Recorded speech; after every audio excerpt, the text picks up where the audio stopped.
Hello everyone and welcome to the Just Phantom Comics channel.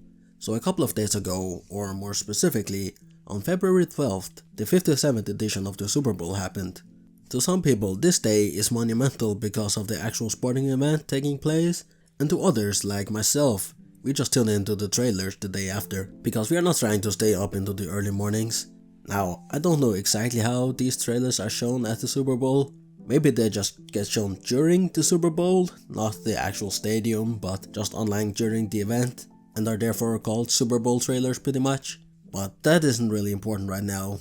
What is important, however, is that the new trailer for the Flash movie just dropped, and things are looking dicey, with the likes of General Zod returning, 2 Barry Allens, a grey and blue batsuit, among many other very interesting things that I cannot wait to talk about with you today. With that out of the way, let's talk The Flash. So we're actually going to begin with the end of the trailer, and it's not officially part of the trailer, but at the end of the trailer they recommended some comics to read, and I believe these are the comics that will inspire some of the events in the movie, and one is a movie tie-in comic. So the first comic is titled The Flash, the Fastest Man Alive, and is the official tie-in comic to the movie. Then we have probably the major inspiration for the movie itself, which is Flashpoint, probably best known for its animated movie adaptation called Justice League The Flashpoint Paradox. And then lastly, it is probably the origin of The Flash, with The Flash Volume 1 set in the New 52, which lasted from 2011 to 2016 before DC Rebirth happened and changed the continuity yet again. Now to the actual trailer. We start off at the scene of the tragedy that would forever change the life of our favorite speedster. Now I don't exactly know if this Barry has already traveled back in time or this is the present, but considering the later on in the trailer a younger Barry comes running out of the house, I think it's safe to say that this is probably time traveled Barry, but he could just be visiting his old house. One thing that confuses me is which Barry is which, because our Barry seems to have the yellow lightning for some reason, even though canonically he should have the blue lightning. Unless the Flash of this movie isn't our Barry but the alternate Barry, but that doesn't really make sense because his mother is alive and our Barry's mother is dead, so why would he time travel? So what I think the case is that Andy Muschietti just wanted to switch off the lightning colors to be more in line with the comics, so he gave our Barry yellow lightning and Barry 2.0 blue lightning. That way people can easily tell them apart. Let me just say, I have no idea who is Barry and who is Barry 2 when they are in their civilian clothes, but I think short-haired Barry is our Barry, and I apologize for saying Barry so many times.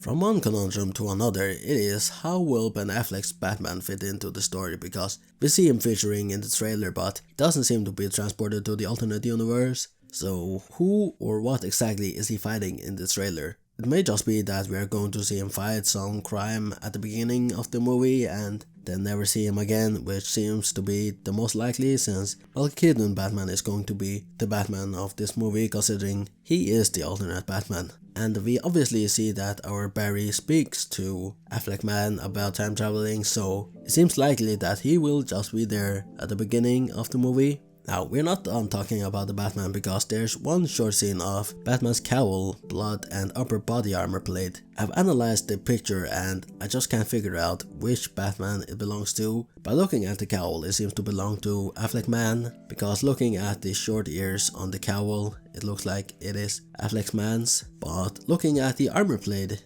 it seems to be Keaton Man's body armor. Looking at the actual bat symbol on the chest, that looks like Keaton Man's bat symbol. But then again, we haven't gotten a good look at Affleck Man's bat symbol yet, so it may be his. And Barry did mention that he broke the universe, so that might have caused the death of Affleck Man, but who knows. Now the return of Michael Keaton as Batman. Oh man, am I excited for this. Obviously they are making some changes to the Flashpoint story, as in the original story Bruce Wayne isn't Batman, but his father Thomas Wayne becomes the Batman, as in the comics Bruce is the one who dies in that alley. But not only does his father become a way more brutal and lethal Batman with guns, his mother also becomes the Joker of that universe. But a case could be made that Affleck Man already kills just like Keaton Man. The movie also takes a great liberty with the story, so apparently there are no metahumans in this alternate universe, so that means no Aquaman, Wonder Woman, Shazam, or any of them exists. Well, besides Supergirl, but we'll get to that later. I believe Keaton Man only ever wore one batsuit during his 2 movies, but in the big game teaser we actually get a look at 7 alternate batsuits for Keaton, which is actually really cool. Now I don't think this is the same Keaton from 89 because things are looking very different. I know time has passed, so he could have redesigned the Batcave, but it looks totally different, and this Batman is obviously not over 70 years old. So I do believe that this is an alternate Keaton Man. Now let's talk about Supergirl. So Supergirl is basically the stand-in for the Flashpoint Superman, considering she is locked up in what I believe to be a Red Sun prison, just like the Man of Steel was. Because Barry seems to be in some sort of prison with red lighting, and soon after he finds Supergirl in basically a white prisoner-like robe, which very much implies a Red Sun prison of some sort. Her super suit also for some reason seems to lie on the floor just randomly. We also get a look at her costume with the cape on, and it looks really good. So for those of you who criticize the behind the scenes photos of Sasha in her suit on those wires, you really are looking a fool right now. They also name dropped Clark Kent or Superman, as obviously Barry isn't familiar with Supergirl but is familiar with Superman, as they fought together in the Justice League movie, so I guess he just expected her to be Superman. And Batman seems to have Supergirl in speed dial because he does some weird hand gesture and then Supergirl just appears behind him and saves him and Barry. I did attempt to read what was on her prisoner uniform, but I have no idea what it actually says. I'm not even sure if it is English or not. It may be Kryptonian, but that means that she would be captured by General Zod, so it probably isn't Kryptonian. So if you can make out what it says, please leave it in the comments. At first I thought it would be Cadmus or something like that, and if you're familiar with Cadmus, you know that they cloned Superboy in Young Justice. One thing I noticed in the trailer is that Keaton Man seems to inject Barry Allen 1.0 with lightning, which leads me to believe that during the events of the movie Barry 1.0 will at some point lose his powers. How it happens, I do not know, as it seems like he already has his powers when he visits the house in the beginning of the trailer, but the trailers are cut in weird ways to be incohesive and unreliable as not to give away the structure of the movie. But Barry 1.0 also mentions that there were no metahumans, so how does Barry 2.0 get his powers? Will they both be injected by lightning? I don't think there's much else to the trailer, to be honest. Yeah, we get flashback scenes of Barry, we get presumably the final moments of Barry's mother, Nora Allen, and what will lead to his father's arrest. But there's no evidence at all of Reverse Flash, which is weird. In my opinion, you cannot show the Flash's origin without showing Reverse Flash.